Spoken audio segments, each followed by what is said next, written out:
ಬಳಕೆದಾರರೇ, ಈ ವಿಡಿಯೋನಲ್ಲಿ ನಾವು ನಿಮಗೆ SIR ಅಂದರೆ ಸ್ಪೆಷಲ್ ಇಂಟೆನ್ಸಿವ್ ರಿವಿಷನ್ ಅಂದರೆ ಮತದಾರರ ಪಟ್ಟಿಯ ವಿಶೇಷ ಸಮಗ್ರ ಪರಿಷ್ಕರಣೆ ಪ್ರಕ್ರಿಯೆ, ಇದರ ಮೂಲಕ ಮತದಾರರ ಮಾಹಿತಿಯನ್ನು ಪರಿಶೀಲಿಸಿ ಅಗತ್ಯ ತಿದ್ದುಪಡಿ ಮಾಡಿ ಅರ್ಹ ನಾಗರಿಕರ ಹೆಸರನ್ನು ಮತದಾರರ ಪಟ್ಟಿಯಲ್ಲಿ ಸರಿಯಾಗಿ ದಾಖಲಿಸುತ್ತದೆ. ಈಗ SIR ಫಾರ್ಮ್ಗೆ ಹೇಗೆ ಅಪ್ಲೈ ಮಾಡೋದು ಅಂತ ತಿಳಿಸ್ಕೊಡ್ತೇವೆ. ಮೊದಲಿಗೆ ನಮ್ಮ ಪೋರ್ಟಲ್ಗೆ ಲಾಗಿನ್ ಆಗಿ ಪ್ರಿಂಟ್ ಸರ್ವಿಸಸ್ನನ್ನು ಕ್ಲಿಕ್ ಮಾಡಿ ವೋಟರ್ SIR ಫಾರ್ಮ್ ಸಬ್ಮಿಷನ್ ಅನ್ನೋ ಆಪ್ಷನ್ ಅನ್ನ ಕ್ಲಿಕ್ ಮಾಡಿ ಅಪ್ಲಿಕೇಶನ್ ಫಿಲ್ಅಪ್ ಮಾಡ್ತಾ ಹೋಗಬೇಕು. ಅಪ್ಲಿಕೆಂಟ್ ನೇಮ್ ನಲ್ಲಿ ಬಂದು ನಿಮ್ಮ ಅಪ್ಲಿಕೆಂಟ್ನ ವೋಟರ್ ID ಕಾರ್ಡ್ ನಲ್ಲಿರುವ ನೇಮ್ ಅನ್ನೇ ಅಪ್ಲೈ ಮಾಡಬೇಕು. ನಂತರ ನಿಮ್ಮ ಅಪ್ಲಿಕೆಂಟ್ನ ಮೊಬೈಲ್ ನಂಬರ್ ಅನ್ನ ಎಂಟರ್ ಮಾಡಬೇಕು. ಇದಾದ ನಂತರ ನಿಮ್ಮ ಅಪ್ಲಿಕೆಂಟ್ನ ಆಧಾರ್ ನಂಬರ್ ಅನ್ನ ಎಂಟರ್ ಮಾಡಬೇಕು. ನಂತರ ಅಪ್ಲಿಕೆಂಟ್ನ ವೋಟರ್ ID ನಂಬರ್ ಅನ್ನ ಎಂಟರ್ ಮಾಡಬೇಕು.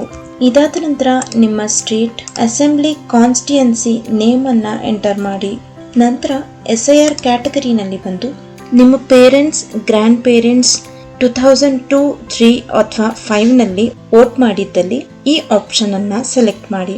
ಅಥವಾ ನಿಮ್ಮ ಪೇರೆಂಟ್ಸ್ನ ಡೇಟಾ 2025, 26 ನಲ್ಲಿ ಮೆನ್ಷನ್ ಆಗಿದ್ದಲ್ಲಿ ಆ ಆಪ್ಷನ್ ನ ಎಂಟರ್ ಮಾಡಿ. ನೀವು ಬೇರೆ ಸ್ಟೇಟ್ ನವರಾಗಿದ್ದು ವೋಟಿಂಗ್ ಮಾಡಿದ್ದು ನಿಮ್ಮ ಡೇಟಾ ಇಲ್ಲವಾದಲ್ಲಿ ನೀದರ್ ಮೈ ನೇಮ್ ನಾರ್ ಮೈ ಪೇರೆಂಟ್ಸ್ ಈ ಆಪ್ಷನ್ ಅನ್ನ ಕ್ಲಿಕ್ ಮಾಡಿ. ಪಾರ್ಟ್ ಸೀರಿಯಲ್ ನಂಬರ್ ಅಂದ್ರೆ ನಿಮ್ಮ ಕ್ರಮ ಸಂಖ್ಯೆಯನ್ನ ಎಂಟರ್ ಮಾಡಿ. ನಂತರ ಪೋಲಿಂಗ್ ಸ್ಟೇಷನ್, ನಿಮ್ಮ ವೋಟಿಂಗ್ ಸ್ಟೇಷನ್ ನೇಮ್ ಅನ್ನ ಎಂಟರ್ ಮಾಡಿ. ಇದಾದ ನಂತರ ಫ್ಯಾಮಿಲಿ ಡೀಟೇಲ್ಸ್ ನಲ್ಲಿ ಬಂದು ಫಾದರ್ ನೇಮ್ ಅನ್ನ ಎಂಟರ್ ಮಾಡಿ. ನಂತರ ಮದರ್ ನೇಮ್ ಅನ್ನ ಎಂಟರ್ ಮಾಡಿ. ಇದಾದ ನಂತರ ರಿಲೇಟಿವ್ ಟೈಪ್ ನಲ್ಲಿ ಬಂದು ಸೆಲೆಕ್ಟ್ ಮಾಡಿ. ರಿಲೇಟಿವ್ಸ್ ಎಪಿಕ್ ನಂಬರ್ ಅನ್ನ ಎಂಟರ್ ಮಾಡಿ. ಇದಾದ ನಂತರ ಅಪ್ಲಿಕೆಂಟ್ ಫೋಟೋನಲ್ಲಿ ಬಂದು ನಿಮ್ಮ ಅಪ್ಲಿಕೆಂಟ್ನ ಫೋಟೋವನ್ನ ಅಪ್ಲೋಡ್ ಮಾಡಿ. ಅದು 2 MB ಒಳಗಡೆ ಇರೋ ಮಾತ್ರ ಫೈಲ್ ಆಗಿರಬೇಕು. ನಂತರ ಆಧಾರ್ PDF ಫೈಲ್ ಅನ್ನ ಅಪ್ಲೋಡ್ ಮಾಡಿ.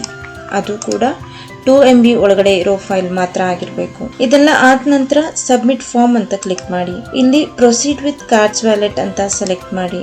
ಇಲ್ಲಿ ನಿಮ್ಮ ಅಪ್ಲಿಕೇಶನ್ ಪ್ರೋಸೆಸ್ ಆಗಿ ನಿಮ್ಮ ಅಕ್ನಾಲೆಜ್ಮೆಂಟ್ ವ್ಯೂ ಆಗುತ್ತೆ. ಈ ವಿಡಿಯೋವನ್ನ ವೀಕ್ಷಿಸಿದ್ದಕ್ಕಾಗಿ ಧನ್ಯವಾದಗಳು.